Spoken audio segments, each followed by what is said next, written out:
సోదరులు డాక్టర్ ఆచార్య ఫణీంద్ర గారు అనేక విషయాల్ని మన ముందు ఉంచారు. చరిత్రకెక్కని విషయాలు, చాలామందికి తెలియని విషయాలు. ఇవి గ్రంథస్థం చేస్తే బాగుంటుందేమో అనిపిస్తోంది. వారు గాంధీ, నెహ్రూ లాంటి జాతీయ నాయకులతో ఆ సన్నివేశాలు చాలా అద్భుతంగా ఉన్నాయండి. ఇవి మీరు ఒక చిన్న మోనోగ్రాఫ్గా తీసుకొస్తే బాగుంటుంది అని నా మనవి. తర్వాత ఇందాక వసుంధర గారు మాట అన్నారు, ఇది నా మాట కాదు, వారి మాట. ఫణీంద్ర గారు రామకృష్ణమాచార్యులు గారి దగ్గరికి వెళ్ళినప్పుడు పరమహంస రామకృష్ణమాచార్యులు వారి దగ్గరికి వివేకానందుడు వచ్చినట్టుగా నువ్వు వచ్చావయ్యా అన్నారట. ఆయన నరేంద్రుడైతే ఈయన ఫణీంద్రుడు అని మనం ఇక్కడ వసుంధర గారు చమత్కరించారు. తర్వాత ఫణీంద్ర గారి గురించి ఒక సహృదయులు అని చెప్పాలి. ఆయన ఏ వేదిక మీద నేను ఆయన వేదికను పంచుకున్నప్పుడు ఈ మాట చెప్తుంటే నాకు కొంచెం గిల్టీగానే ఉంటుంది. ఏమిటంటే ఆయన పిహెచ్డి ఉస్మానియా యూనివర్సిటీ తెలుగు డిపార్ట్మెంట్లో పిహెచ్డి సబ్మిట్ చేసినప్పుడు అది అడ్జుడికేటర్గా నాకు వచ్చింది. అదే ఇది కాన్ఫిడెన్షియల్ అనుకోండి. అప్పట్లో 20 ఏళ్ల తర్వాత ఇప్పుడేముంది, నేను రిటైర్ అయిపోయాను. అయితే నేను అప్పుడు రిజిస్ట్రార్గా 24 గంటలు తలమునకలుగా ఫైళ్లలో ఉండటం వల్ల 3 అడ్జుడికేటర్స్కి పంపుతారు. 2 అడ్జుడికేటర్స్ రిపోర్టర్స్ ఎప్పుడో ఇచ్చారు. నేను బాగా లేట్ చేశాను, సతాయించాను. అది మనసులో పెట్టుకుని ఆయన నన్ను ఎక్కడో ఒక చోట పట్టుకొని కొట్టాల్సింది. కానీ ఆయన చాలా సహృదయంగా, నేను చాలా లేట్గా రిపోర్ట్ ఇవ్వగలిగాను. అయినా ఆయన మనసులో పెట్టుకొని నన్ను గురించి ఆ మాట చెప్తూ ఉంటే నిజంగా మీ సహృదయతకు నా నమ్మవకాలండి. మరి ఇప్పుడు కార్యక్రమంలో ఈనాడు పురస్కార గ్రహీత స్పందన మనమంతా విందాం. ఆధ్యాత్మిక ప్రపంచంలో అత్యున్నతమైనటువంటి శిఖరాలను చేరి మనందరినీ కూడా వారి మార్గంలో పయనింపచేయడానికి ప్రయత్నిస్తున్నటువంటి గొప్ప ఆధ్యాత్మికవేత్త, ఈనాటి పురస్కార గ్రహీత గౌరవనీయులు పెద్దలు శ్రీ విఎస్ఆర్ మూర్తి గారిని స్పందించవలసిందిగా కోరుతున్నాను. పూర్వాంభోనిధి కాళహస్తి నగరి శ్రీమన్మహేంద్రాచల శ్రీశైల ప్రముఖ త్రిలింగ శిఖరి ప్రాతర్నవోషస్విని కృష్ణాకంకణ కింకిణి ఝణఝణద్ గోదావరి కాంచిక ద్రాక్షాపేశల వాంగ్మయి విజయతాం త్రైలింగ పృథ్వీస్థలి. ఒక్క తెలుగు పదం లేకుండా సంస్కృతంలో బిగిగా జిగిగా అల్లినటువంటి పద్యం మా గురుదేవులు నండూరి రామకృష్ణమాచార్య వారికి. ఎందుకంటే అలసాని పెద్దన తర్వాత సంస్కృతంలో తెలుగు ఛందస్సులో పద్యం రాసిన వాడు లేడు అన్నప్పుడు ఉన్నాడు అని నిటారుగా నిలిచినటువంటి బృహత్తర మూర్తి ఎవరు అంటే డాక్టర్ నండూరి రామకృష్ణమాచార్య కవి. అది ఒకటి. ఆయన కవితా పార్శ్వము, ప్రతిభా పాండిత్యము ఇవన్నీ కూడా అందరూ స్పృశించారు. నాది ఆయనతో ఉన్నటువంటిది ప్రత్యేక అనుబంధం. ఇది అందరూ ఆయన దగ్గర విద్యార్థులనండి, శిష్యులనండి, పిహెచ్డీలు చేసిన వాళ్ళనండి, సోదర కవిగణం అనండి, ఎవరన్నా కానీ వాళ్ళ అనుబంధాలు వాళ్ళవి. కానీ కౌమార యవ్వన దశలో ఒక పక్కన సైన్స్ విద్యార్థిగా మంచి గణనీయమైనటువంటి మార్కులు సాధిస్తూనే కవిత్వం రాస్తున్నటువంటి వేళ నాకు పద్యం రాసి ఇచ్చారు ఆయన. జగతి ఎల్ల మధుర సౌందర్యమయమంచు కన్ను మూసి కలలు కాంచినాను, కన్ను విప్ప తెలిసే కర్తవ్యమును చేయ వాసయోగ్యమగును వసుధయనుచు. కలలో నుంచి బయటకొచ్చి కర్తవ్యాన్ని చేయటం కోసమే మానవ జన్మ వచ్చిందని, తదనుగుణంగా జీవన విధానాన్ని చక్కగా తీర్చిదిద్దుకోవాలని ఒక సూచన చేసి ఒక వ్యక్తిత్వ నిర్మాణం మీద బలమైనటువంటి ముద్ర వేసినటువంటి వారు అచ్చమైన ఆచార్య రూపం నండూరి రామకృష్ణమాచార్య మహాకవి. అయితే అనేక సందర్భాలు ఉన్న సమయం 15 నిమిషాలు దాటి మాట్లాడకూడదని ఒక నియమం పెట్టుకోవాలి. అది దానిలో ప్రధానంగా కొన్ని విషయాలు చెప్తాను. 1968-69 ప్రాంతంలో ద్వారకా తిరుమలలో వాళ్ళ అబ్బాయి వివాహానికి ఏర్పాట్లు చేసినప్పుడు దానికి కంప్లీట్గా సమన్వయకర్త, సంచాలనము అప్పగించబడింది నేనే. మొత్తం నేనే చేయాలి, చేయబడింది. అలాగే నాకు ఒక ఇన్లైన్ లెటర్ రాశారు. నేను సెలవులకు చిన్న పల్లెటూరు వెళ్ళి ఏదో చదువుకుంటూ ఉంటే, నాయనా గట్టిగా చదివితే ఫస్ట్ క్లాస్ నీకు ఒక లెక్క కాదు, అట్లానే నాకు డిగ్రీలపై వ్యామోహం ఉన్నదని భావించకు, లోకము ఎకసెక్కము చేయకుండుటకు డిగ్రీ ఒక వజ్ర కవచము అంతే. బాపట్లలో పోలాప్రగడ సత్యనారాయణమూర్తి గారు బావి పక్కన ఉంటారు. నేను ఒక కవితా ప్రభాస అనేటువంటి కావ్యం రాశాను.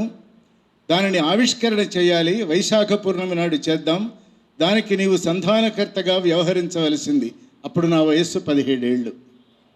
యువత మీద ఆయనకున్న నమ్మకం, అలాగే మనలో దాగి ఉన్నటువంటి ఒక ప్రజ్ఞ, ఎక్కడో ఒక రశ్మి ఒకటి ఉంటే ఊది ఊది దానిని జ్వాజ్వల్యమానం చేయగలిగినటువంటి ప్రతిభామూర్తి నండూరు రామకృష్ణమాచార్య వారు. అలాగే ఆంధ్రోద్యమం తీవ్ర రూపం దాల్చినప్పుడు విశ్వనాథ సత్యనారాయణ గారిని ఆస్థాన కవి పదవి నుంచి దిగిపోమ్మని వారి ఇంటి చుట్టూ జనం పోగైనప్పుడు ఉద్రిక్త పరిస్థితులలో నండూరి వారు నాకు ఒక లెటర్ ఇచ్చి విశ్వనాథ వారికి ఇచ్చిరమ్మని పంపించారు. ఇది ఎప్పుడు తలచుకున్నా ఆశ్చర్యం కలుగుతుంది.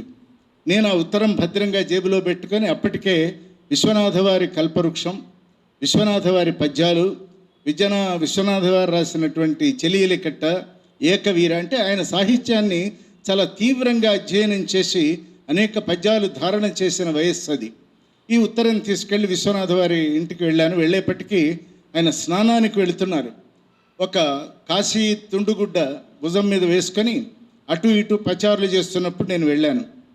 ఎవరు అన్నట్టు చూశారు. ఆ ఉత్తరం ఆయనకి ఇచ్చాను. వెళ్ళేటప్పుడు ఆచార్య స్వామి వారు నాకు హెచ్చరిక చేశారు, ఉత్తరం ఆయనకి ఇవ్వు అంతే, ప్రత్యుత్తరం ఇచ్చాడా తీసుకొని రా, లేదు అంటే మౌనంగా వెనక్కి తిరిగిరా, ఉత్తరం ఏది జవాబేదని అడగద్దు, వినమన్నారు అంతే.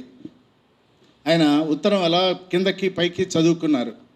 చదువుకొని అక్కడ చిన్న పీటర్ ఉంటే గోడకి వేసుకొని కూర్చొని మళ్ళీ పైకి కిందకి చదివారు. చదివిన తర్వాత అసలు ఆచార్య స్వామి వారికి ఇంత లౌక్యం ఎప్పుడబ్బింది అన్నారు.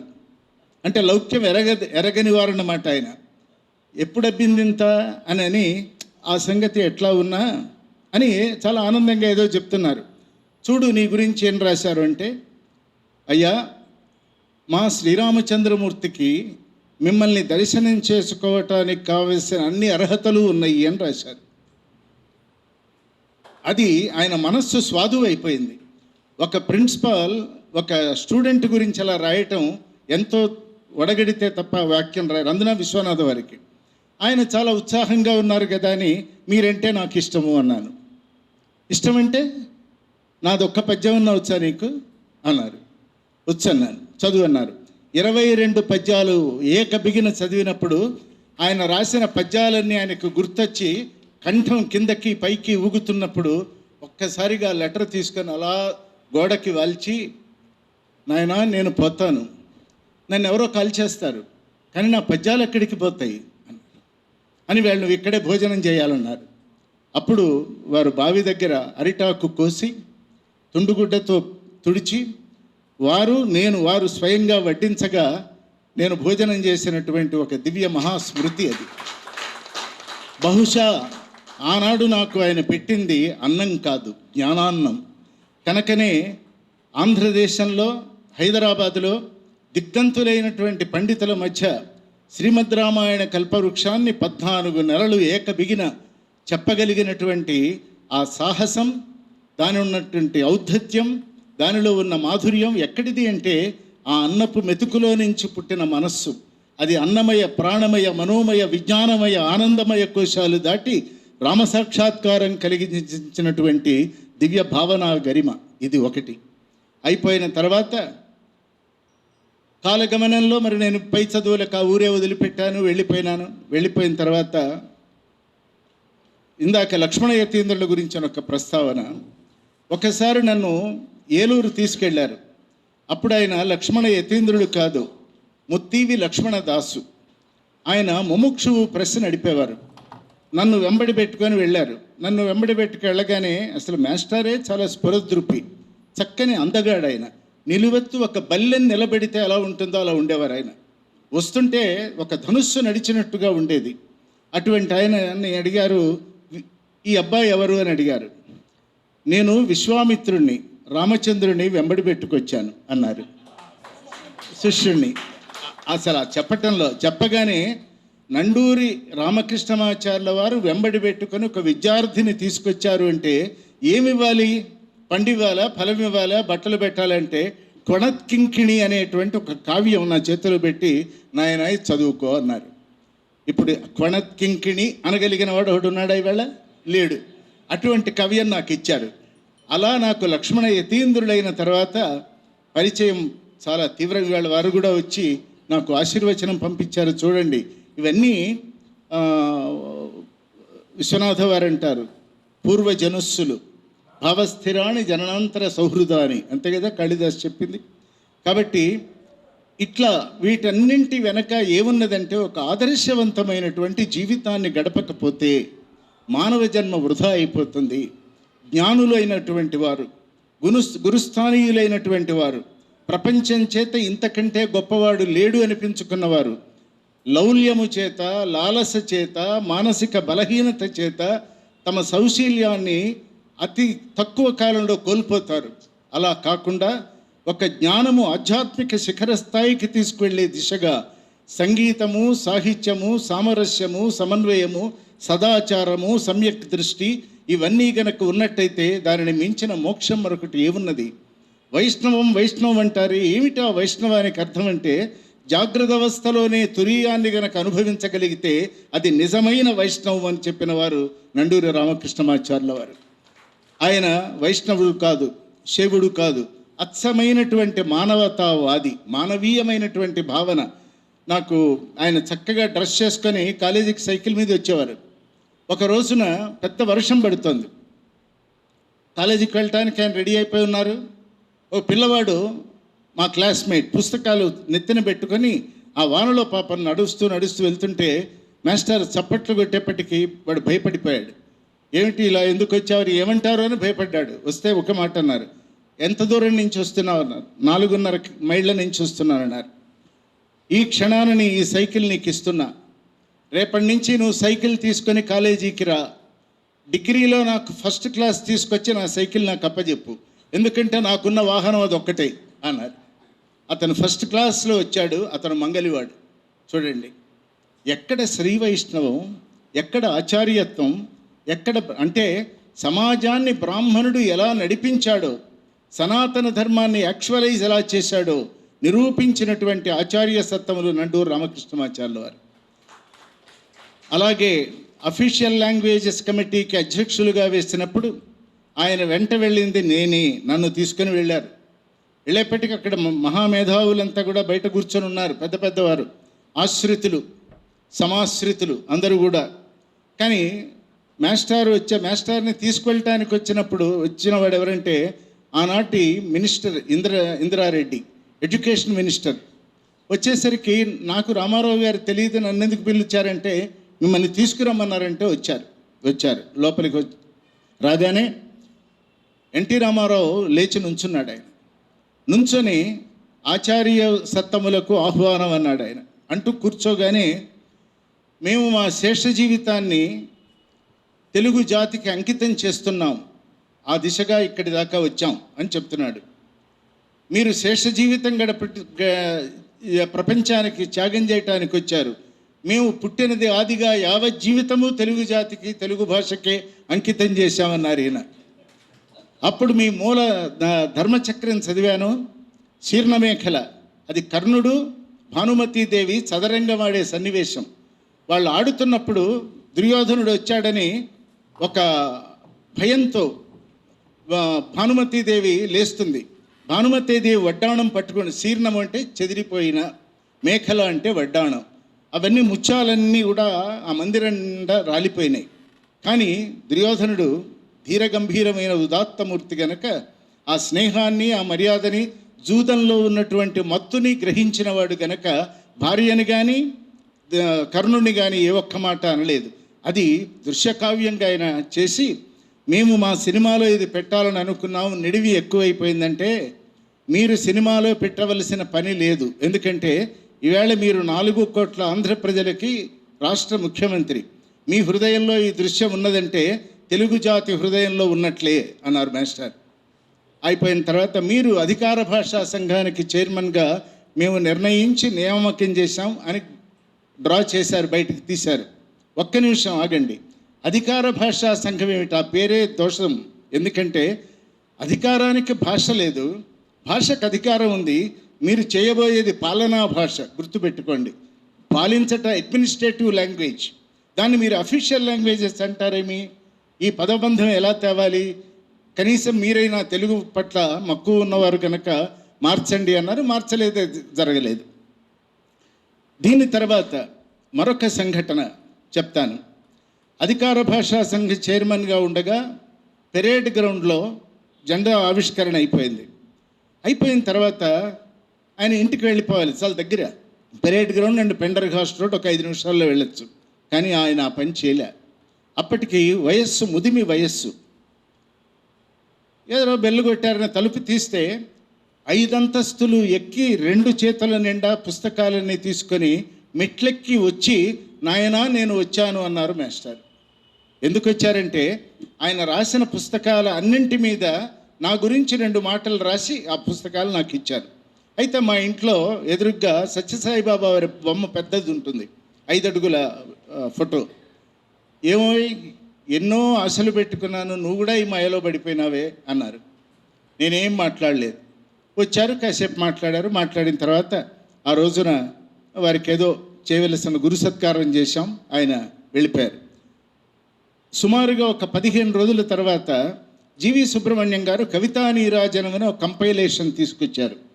అందులో మాస్టారు నవనీరాజనం అని 9 పద్యాలు రాశారు. ఇక నాకు మాస్టారు దొరికారు ఆ రోజున.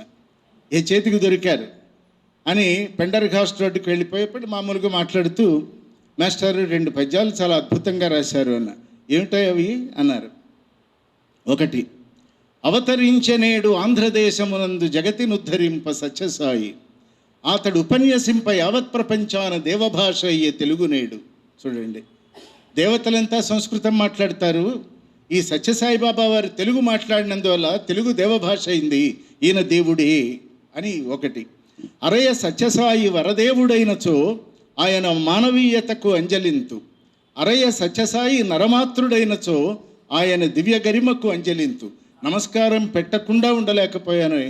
దేవుడు అంటే ఆ మానవత్వానికి నమస్కారం చేశా. ఒట్టి మనబోటు నరమాతృడు, మానవ మాతృడు అనుకుంటే ఆయనకున్న గరిమ అదొక సిద్ధి, దానికి నమస్కరిస్తున్నానన్నారు. అంటే ఇవన్నీ ఎందుకు చెప్పుకోవాలి అంటే ఆయనకి వయోభేదం లేదు. పండిత ప్రకాండుల మధ్య ఎలా ఉండాలో ఆయనకు తెలుసు. సారస్వత పరిషత్తులో సి నారాయణరెడ్డి గారి ప్రసంగం చేస్తున్న సమయంలో, అది అయిన తర్వాత మాస్టారు మాట్లాడినటువంటి తెలుగు భాషలో ఒక ఎటిమాలజీ మీద ఆయన చేసిన ప్రసంగం చిరస్మరణీయం. ఎవరికి తల ఒగ్గని, ఎవరికి నమస్కరించని, ఎవరికి వంగి నమస్కరించని నారాయణరెడ్డి గారు ఒక్క నండూరి రామకృష్ణమాచార్యుల వారికి మాత్రమే నమస్కరించారు. ఇది చాలా ఎవరికి తెలియని సందర్భం. ఆనాడు వచ్చిన వాళ్ళకి తెలుసు. తర్వాత ఇంగ్లీష్లో మహాభారతం రాసినప్పుడు ఆ మహాభారతం చదివినటువంటి రంగనాథానంద స్వామి వారు రామకృష్ణ మఠానికి వారిని ఆహ్వానం చేశారు. చేస్తే నేను కూడా వారితో నన్ను వెంబడి తీసుకెళ్లారు. ఆ రోజుల్లో మన రామకృష్ణ మఠం గేట్ దగ్గర రంగనాథానంద స్వామి వారు నుంచొని ఉన్నారు. మాస్టర్ కారు దిగారు. దిగగానే ఆయన చేసిన పని ఏమిటో తెలుసిన? ఎవరు? రంగనాథానంద స్వామి సాష్టాంగ నమస్కారం చేశారు రామకృష్ణమాచార్యుల వారికి. ఒకే ఒక్క మాట చెప్పారు. ఆంగ్ల భాషలో ఇంత అందమైనటువంటి శైలిలో, బ్రెవిటీతో, చిన్న చిన్న వాక్యాలతో మహాభారతాన్ని ఇంతవరకు రాసిన వారు లేరు, ఇకపై రాయలేరు అంటూ లోపలికి తీసుకెళ్లారు. అలాగే గాంధీయన్ ఎరా బుక్ రాసినప్పుడు కృష్ణకాంత్ మన గవర్నర్గా ఉన్నారు. టైం తీసుకున్నాం, ఆయన వచ్చారు. ఆయన పాప అన్ని అరేంజ్మెంట్స్ చేశారు, గ్రంథావిష్కరణ ఎలా చేయాలి అవన్నీ చేయాలి. మేము వెళ్ళాం. కృష్ణగా ఐఏ ఆచార్యజీ ఐఏ అంటే ఆయన పాపం లోపల నుంచి వచ్చారు. Gandhi is against రాజ్భవన్స్. ఇది గాంధీ గురించినటువంటి రాసిన పుస్తకం. దీన్ని రాజ్భవన్లో ఒక చెట్టు కింద చేద్దాం తప్ప రాజ్భవన్లో నేను చెయ్యను అన్నారు. ఎవరన్నా అంటారా? ఎక్కడొక్కడ గవర్నర్ గారితో 2 ఫోటోలు వస్తే చాలు అనుకుంటారు. అది ఆయన వ్యక్తిత్వం కాదు. నా వ్యక్తిత్వం మీద ఆయన ప్రభావం కొద్దిగా అవన్నీ చాలా ఉన్నాయి. సమయం లేదు గనక, ఇంకా తీసుకోకూడదు గనక 3 ప్రధాన విషయాలు నేను చెప్తాను. 1, నాయన, ఆత్మగౌరవాన్ని మించినటువంటి సంపద లేదు. ఆత్మగౌరవం కోల్పోయిన నాడు ఆ మనిషి జీవచ్ఛవమే తప్ప వాడిలో శివం ఉండదు, శవంగా మిగిలిపోతాడు. వాడు నడుస్తున్న శవం. తర్వాత, సత్యం బ్రూయాత్ ప్రియం బ్రూయాత్ నబ్రూయాత్ సత్యం అప్రియం. అప్రియమైన దానిని అత్యంత మధురంగా కూడా చెప్పాలి. ఎవరిని నొప్పించకుండా జీవితంలో వెళ్ళాలి. ఎలా వెళ్ళాలి అంటే, 2 వాన చినుకల మధ్య బాణం ఎలా వెళ్ళిందో అలా సుఖదుఖాల రెండింటి మధ్య నీవుగా నిలకడగా, నిటారుగా, నిబ్బరంగా, నిశ్చలంగా, నిరంజనంగా, నికేతనంగా, నిభృతంగా ఉండాలి. ఇది వారి మాటలే. అంటే ఒక వ్యక్తిత్వాన్ని 17-18 ఏళ్ళున్న వయస్సు వాడికి ఇటువంటి వ్యక్తిత్వం ఎలా ఇస్తారు? ఇంకో సందర్భం, ఎన్టీ రామారావు గారిని కలిసినప్పుడు ఏదో ప్రసంగం వచ్చినప్పుడు, అప్పటికి నేను పరిచయం అయినప్పుడు ఆయన చెప్పారు, వీరు మా మానసపుత్రులు అన్నారు. వీరెవరు అని ఆయన అడిగినప్పుడు మా మానసపుత్రులు అన్నారు. బహుసంతానవంతులమైన మనకి మళ్ళీ మానసపుత్రుల అవసరం ఉన్నదా ఆచార్య స్వామి అన్నాడు ఈయన.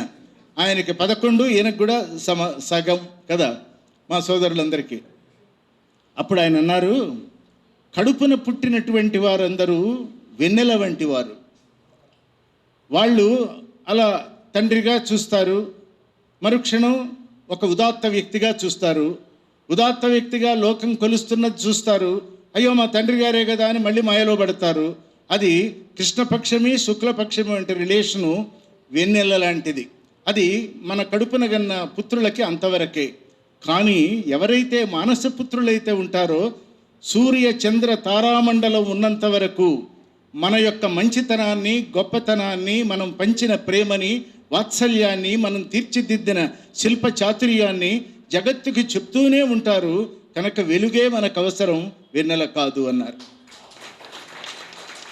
ఈవేళ అని అందువలన నాకు శిష్యులు ఉన్నారు, భక్తులు ఉన్నారు. అసలు నన్ను ప్రేమించేవాళ్ళు కొన్ని వేల మంది ఉన్నారు. నేను ప్రేమించిన వాళ్ళు ఉన్నారు, నా కుటుంబంతో సహా. కానీ అందరిలో నాకున్న ఒకే ఒక మానసపుత్రుడు ఎవరు అంటే అతడు రామచంద్రమూర్తి. నన్ను సంపూర్ణమైన పేరుతో పిలిచిన వారు ఒక్కరే. ఇది చాలా అదృష్టం. చాలా. ఇవాళ మీరందరూ మాస్టర్ గురించి మిగతావన్నీ చెప్తున్నప్పుడు ఆ మూర్తిమత్వం, మాకు ఫేర్వెల్ పార్టీ జరుగుతుంది. ఆయన చాలా సింపుల్గా ఉండేవారు. కానీ ఆ రోజున మాస్టారు కొత్త లాల్చి, కొత్త ధోవతి, కొత్త కళ్ళజోడు పెట్టుకొని వచ్చారు. అసలు he was looking entirely different. ఏమిటి అంటే, మళ్ళీ మనం జీవితంలో ఎప్పుడు కలుస్తాము కదా రామచంద్రమూర్తి, ఈ బొమ్మ ఇలా మా గుండెలో నిలిచిపోవాలని ఇలా తయారై వచ్చాను అన్నారు. అంటే ఆ ప్రేమ ఒక ఆచార్యుడు, ఉపాధ్యాయుడు కాదు, అధ్యాపకుడు కాదు. ఆచార్యుడు అంటే ఆచరించేవాడు. మరొక్క కోణం కూడా నేను చెప్తాను. నన్ను ఒకరోజు పిలిచారు, నీ క్లాసులో ఎవరు ఫీజు కట్టలేదో వాళ్ళ లిస్టు రాసి నాకు పట్టుకొచ్చేయమన్నారు. అంటే మామూలుగా భయపడతాం కదా, పనిష్ చేస్తారు, వాళ్ళని క్లాస్ రూమ్ నుంచి బయటకు పంపుతారని మనకు తెలుసు. కానీ మాస్టర్ చెప్పారు కనుక, నేను ఫ్రెండ్స్ కాబట్టి మనలో ఇంకా ఎవరు ఫీజు కట్టలేదో వాళ్ళ పేర్లు చెప్పండి అంటే వాళ్ళు టకటక 5-6 పేర్లు చెప్పారు. నేను గబగబా రాసుకొని వెళ్ళా మాస్టర్ దగ్గరికి. వెళ్ళగానే ఆయన అన్నారు, సరేలే అన్నారు. బిలీవ్ మీ, ఆ రోజు సాయంకాలం ఇంటికి వెళ్ళేలోగా ఆ 5గురి జీతం ఫీజులు ఆయన కట్టి ఇంటికి వెళ్ళిపోయినారు. ఫైనల్గా మరొకటి చెప్తాను. స్పందన అంటే చాలా ఉంటుంది, కానీ కుదించి చెప్తున్నా. ఒక్కటి మాత్రం చెప్పి ముగిస్తా. కాలగమనంలో నేను ఉత్తరాదికి వెళ్ళిపోవటం, ఆంధ్రదేశంలో నేను లేకపోవటం, ఇవన్నీ అయిన తర్వాత మాస్టారు ఎలా ఉన్నారో అనేటువంటి ఒక తీవ్రమైనటువంటి భావస్పందన లోపల కలిగినప్పుడు ఢిల్లీ నుంచి ఇప్పుడు హైదరాబాద్కి వచ్చాను. ఈనాడులో లేఖలు, సంపాదకుడికి లేఖల్లో 3 లైన్లు ఉన్నాయి. దాని కింద నండూరి రామకృష్ణమాచార్య అని ఉంది. అంటే మాస్టర్ హైదరాబాద్లో ఉన్నారు, ఎక్కడున్నారో తెలుసుకుందాం అని తెలుసుకుని మునిమాపు వేళ ఆ అడ్రస్ పట్టుకొని నేను పెండర్ఘాస్ట్ రోడ్డుకి వెళ్ళా. ఆ మొదటి గదిలో ఫ్రంట్ గదిలో కూర్చుంటారు, నాకు తెలియదు, అది మొదటిసారి. ఆయన లోపల కాస్త కిచెన్ దాకా అక్కడెక్కడో ఉన్నారు. నేను బెల్లు కొట్టడం మర్యాద కాదు అని మాస్టారు అని పిలిచా. వస్తున్నాను రామచంద్రమూర్తి, ఒక్క నిమిషం అన్నారు. ఇది 18 సంవత్సరాల తర్వాత మునివాపు వేళ, ఆయన నేను అసలు సంబంధమే లేదు. అంటే నేను ఆశ్చర్యపోయి, మాస్టారు ఎలా నేను అని ఎలా అనుకున్నారంటే, the resonant voice which always ringers in my mind from your childhood and adulthood, it lingers till my last. Ramachandramurthy లోపలికి రా. ఆయన తెలుగు ఎంత అందమైనదో ఇంగ్లీషు అంత అందమైనది. అవగానే ఎక్కడున్నావు ఏం చేశాం కాదు, లోపలికి వెళ్ళి మాస్టారి ధర్మపత్ని ఆమెకి చెప్పారు, నా మానసపుత్రుడు వచ్చాడు, ఏదైనా పెట్టు అని అడిగారు. ఏదైనా పెట్టు అంటే ఉందా లేదా తెలియదు ఆయనకి. అంటే ఆమెకి లేదు, లేమి రెండూ లేవు. మంచి వేడి ఇడ్లీలు వచ్చినాయి. మాట్లాడుతుంటే, నాయన ఒక్కటి అనుకున్నాను నీ గురించి, ఎక్కడున్నావో తెలియదు, ఏం చేస్తున్నావో తెలియదు, కానీ ఒకటి మాత్రం నిజం, ప్రతి క్షణము రామచంద్రమూర్తి ఎక్కడ ఉన్నా ఉదాత్త స్థాయిలో ఉండాలని మాత్రం నేను కోరుకున్నా అన్నారు. ఈవేళ నాకు ఇక్కడ బూర్గుల రామకృష్ణరావు గారు అవార్డు ఇచ్చారు, పివి నరసింహారావు గారిది ఇచ్చారు, మలేషియాలో తెలుగు సంఘం వాళ్ళు ఇచ్చారు. అవి ఏవి నా ముందు లేవు. ఈవేళ నేను ఎన్నడూ నా సభకి ఎవరిని ఆహ్వానించను. నేను ఒంటరిగా వెళతాను, ఒంటరిగా మా ఇంటికి వెళ్తా. కానీ నా ఆత్మీయులు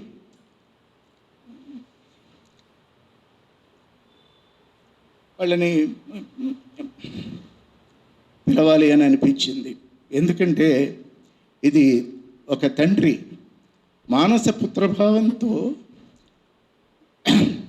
నన్ను తన హృదయంలో నిలుపుకున్నటువంటి ఒక మహాజ్యోతి. ఇది నాకు పురస్కారం కాదు. అసలు నిజానికి మాస్టారి విషయంలో ఎప్పుడూ కూడా స్మారక పురస్కారం అనే పదాన్ని వదిలేద్దాం. వారికి మారకము లేదు, జన్మ లేదు. కవీంద్రులైనటువంటి వారికి జన్మలు ఉన్నాయా? జన్మలు ఏర్పడతాయా?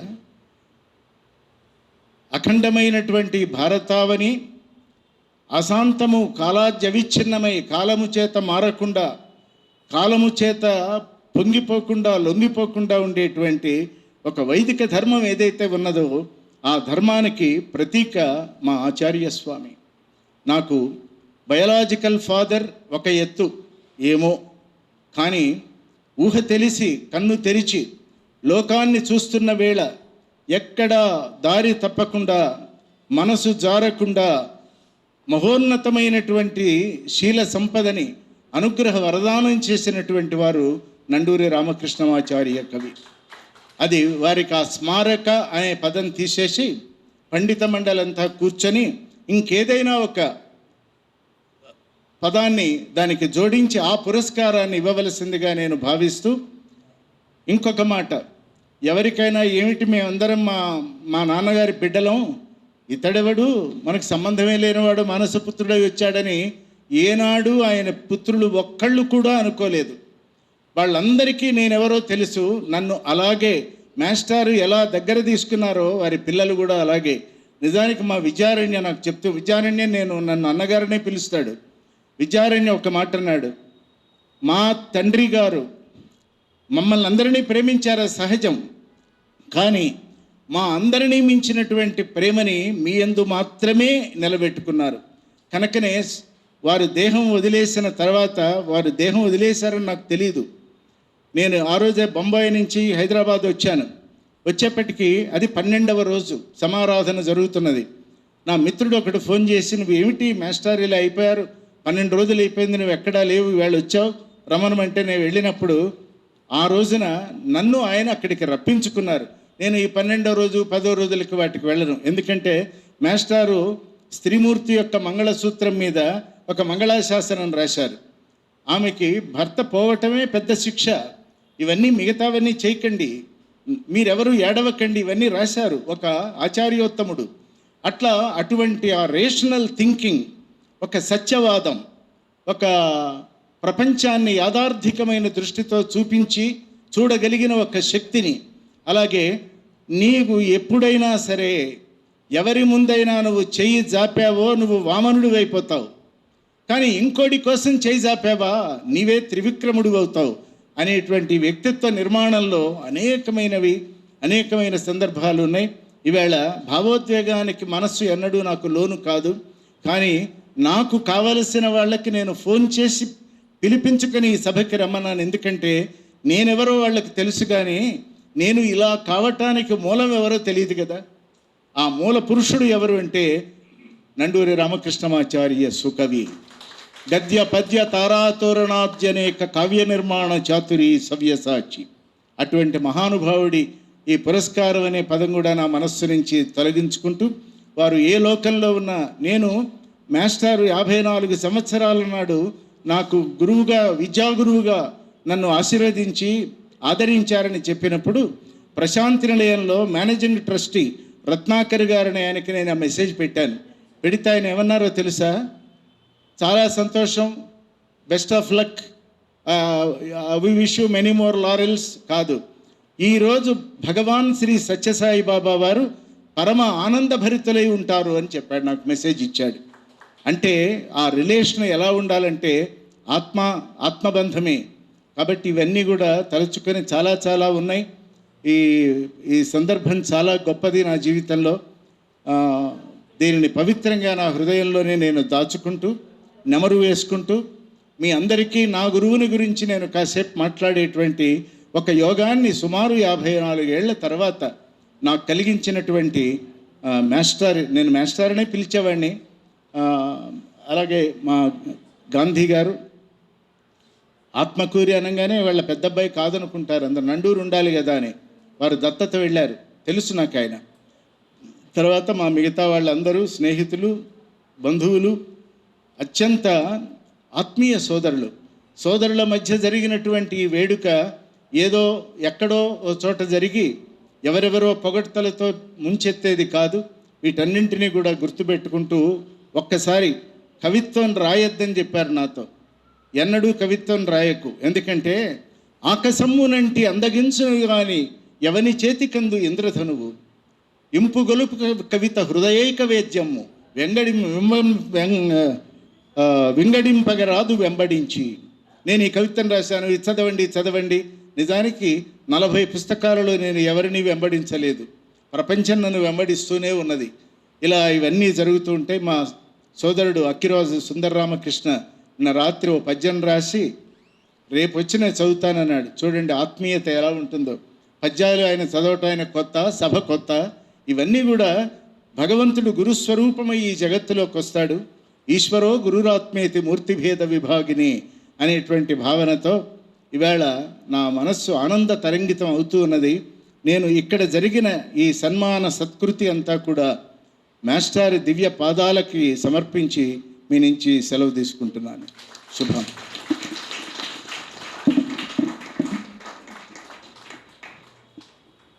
నిజంగా ఒక ఉద్విగ్నభరితమైనటువంటి ఉపన్యాసాన్ని విన్నాం. అది ఉపన్యాసం కాదు, విశ్వనాథ లాంటి వారు, నండూరి లాంటి వారితో వారు సహచరించినటువంటి ఆ సన్నివేశాల్ని, సంఘటనల్ని, సందర్భాల్ని మనతో ఇవాళ పంచుకోవటం, ఇది ఒక సుదినంగా మనమంతా కూడా భావించాలి. ఈ అక్షరాలు ఏవైతే వారి ముఖత వచ్చినటువంటి ఇవన్నీ కూడా అక్షర రూపంలో ఉంటే రానున్న తరానికి అది ఒక ప్రేరణగా ఉంటుంది అని నేను మనవి చేసుకుంటున్నాను. ఎన్నో విషయాలు చెప్పారు. వారి గురించి సాహిత్యం వరకు మనం తెలుసుకుంటాం, పుస్తకాల్లో చదువుకుంటాం, కానీ వారితో అత్యంత సన్నిహితంగా మెలిగినటువంటి ఆ సందర్భాలు, సన్నివేశాలు, ఒక్కొక్క విషయం ఒక్కొక్క ఉపనిషత్ వాక్యంలాగా ఉంది. అటువంటి విషయాలన్నీ కూడా మనతో పంచుకున్నందుకు, మనం విన్నందుకు ఇవాళ మన జన్మ సార్థకమైందేమో అని అనిపిస్తుంది. వారు ఒక మాట అన్నారు, మనిషిగా పుట్టినందుకు ఆదర్శమైనటువంటి జీవితాన్ని గడపాలి అన్నారు. అది చాలా ముఖ్యం. రామాయణం ఎన్నో సంవత్సరాలుగా అందరూ చదువుతున్నాం, కానీ రాముణ్ణి అవతార పురుషుడి కంటే కూడా ఆదర్శ పురుషుడికి మాత్రమే గ్రహిస్తే మానవుడు ఎలా ఆదర్శవంతుడిగా సమాజంలో ఉండాలి, అప్పుడే రామరాజ్యం అనేది నెలకొంటుంది అనేది వారి మాటల్లో వ్యక్తమైంది. అటువంటి ఒక మహోన్నతమైన ఆధ్యాత్మిక మూర్తి ఇవాళ గౌరవనీయులు శ్రీ విఎస్ఆర్ మూర్తి గారు మనతో ఇవి పంచుకోవడం చాలా ఆనందకరమైనటువంటి క్షణాలుగా నేను భావిస్తూ వారికి పాదాభివందనం చేసుకుంటూ మరి కార్యక్రమంలో మరి 2 అంశాలు మాత్రమే మిగిలి ఉన్నాయి. వేదికపై ఉన్నటువంటి అతిథులకు సత్కారం, కవితా పఠనం చేసినటువంటి కవివరేణ్యులకు సత్కారం, తర్వాత వందన సమర్పణతో ఈ కార్యక్రమం సుసంపన్నమవుతుంది. చివరిలో సోదరిమణి మానసలక్ష్మి గారి వందన సమర్పణతో కార్యక్రమం ముగుస్తుంది అని మనవి చేసుకుంటూ కార్యక్రమాన్ని నిర్వహించవలసిందిగా నిర్వాహకుల్ని కోరుతున్నాను. ఇక కార్యక్రమం చివరి దశకు చేరుకుందాం. నేటి కార్యక్రమానికి ముఖ్య అతిథిగా వచ్చేసినటువంటి వారు శ్రీమతి జి వసుంధర గారిని సత్కరించవలసిందిగా కార్యవర్గ బృందాన్ని కోరుతున్నాను.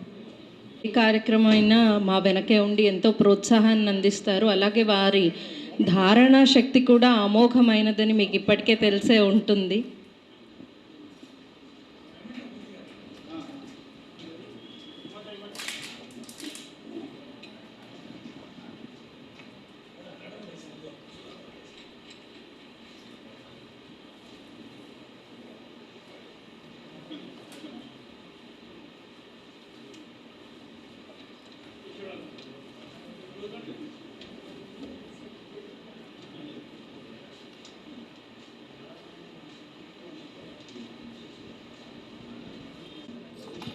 చక్కగా నిర్వహించి సందర్భోచితంగా ఎన్నో విషయాల్ని మనతో పంచుకున్నటువంటి ఆచార్య టి గౌరీ శంకర్ గారిని సత్కరించవలసిందిగా కోరుతున్నాను.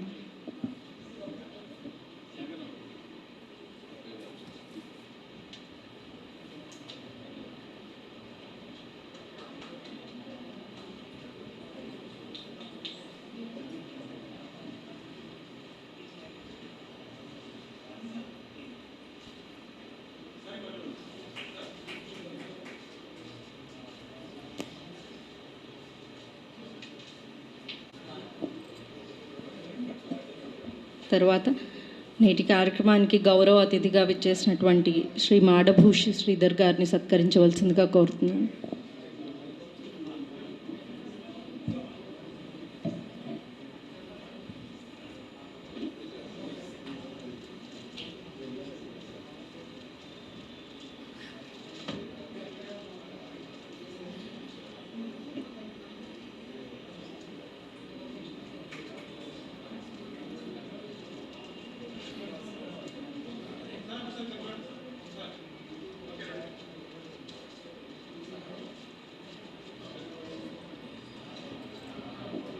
తర్వాత నండూరి రామకృష్ణమాచార్య వారి సాహిత్యపీఠం అధ్యక్షులు శ్రీ కె సాగర్రావు గారిని సత్కరించవలసిందిగా పెద్దలందరినీ కోరుతున్నాను.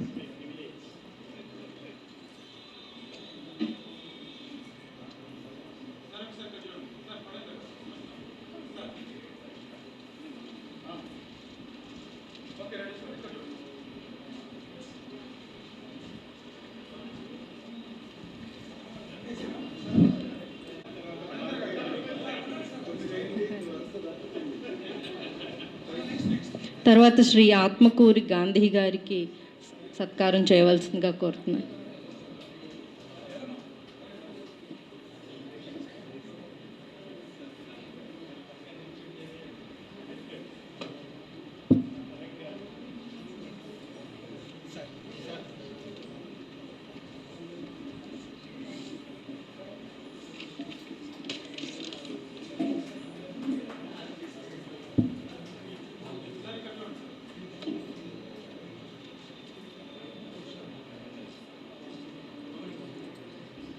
తర్వాత నండూరి రామకృష్ణమాచార్య వారి సాహిత్యపీఠం కార్యదర్శి డాక్టర్ ఆచార్య ఫణీంద్ర గారిని సత్కరించవలసిందిగా కోరుతున్నాను. గొప్ప శిష్యుడొకడు కుదురుకొన్నను చాలు 100 స్నేహితులకు వాడు సమము, బ్రతుకు పోరులోను రక్షైక కవచమ్ము చేతదాగు కత్తి శిష్యవరుడు అని వారు రాసుకున్నారు. అందుకు ప్రత్యక్ష ఉదాహరణగా ఈరోజు మనం ఆచార్య ఫణీంద్ర గారిని ఇక్కడ చూస్తూ ఉన్నాం. తర్వాత మా నవ్యనాటక సమితి organising committee co chairman Shri Rajith ఆకుల గారిని సత్కరించవలసిందిగా కోరుతున్నాను.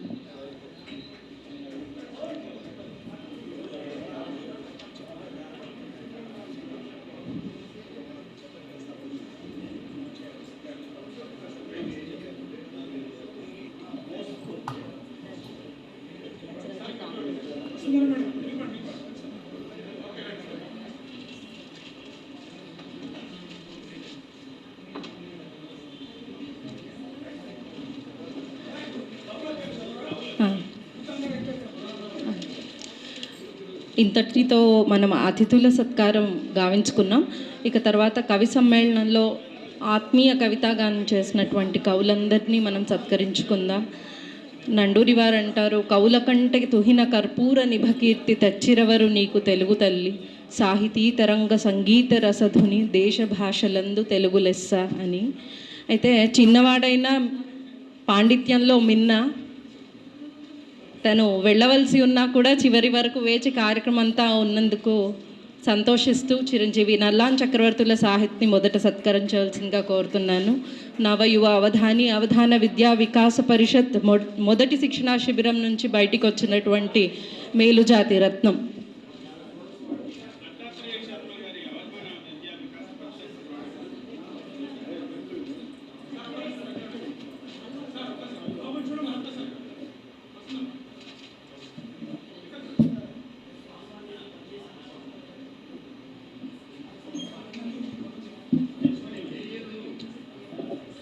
తర్వాత డాక్టర్ ఉప్పలపాటి కుసుమ కుమారి గారిని సత్కరించవలసిందిగా కోరుతున్నాను.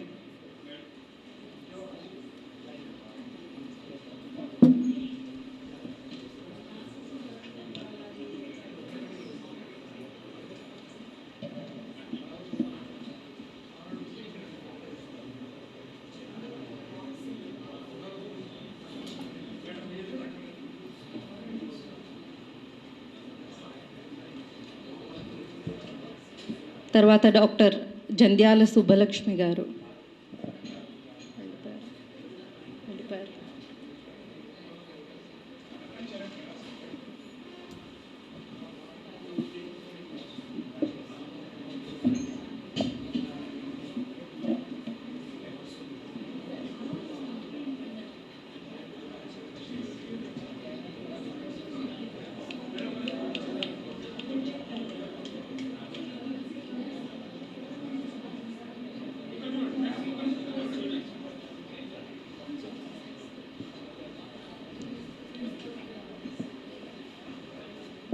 తర్వాత పెద్దలు డాక్టర్ అక్కిరాజు సుందర రామకృష్ణ గారికి సత్కారం చేయవలసిందిగా కోరుతున్నాను.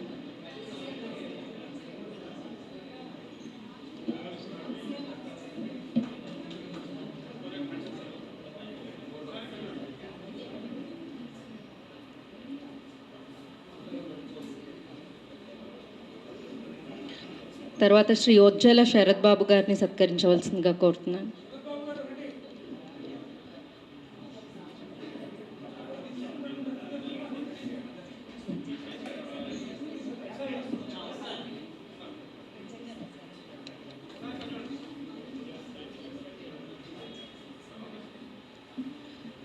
తర్వాత శ్రీ కళ్యాణశ్రీ గారిని సత్కరించవలసిందిగా కోరుతున్నాను.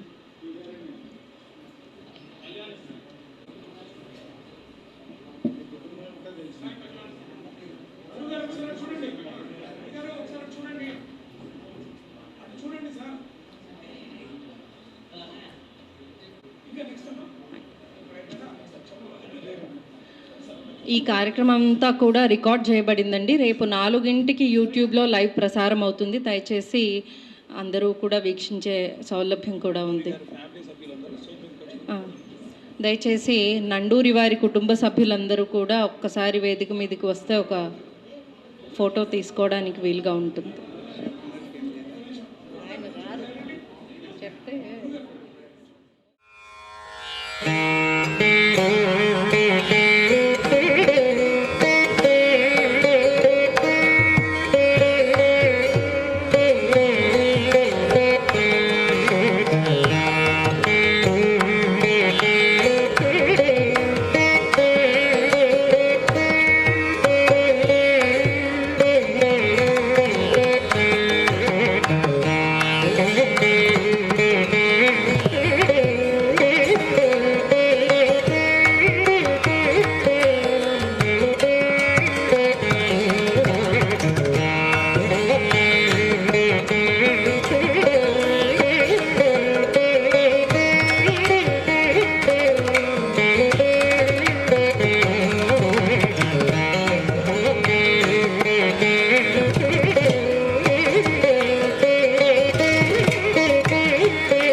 ఒకే ఒక్క పద్యంతో వందన సమర్పణ చేస్తాను.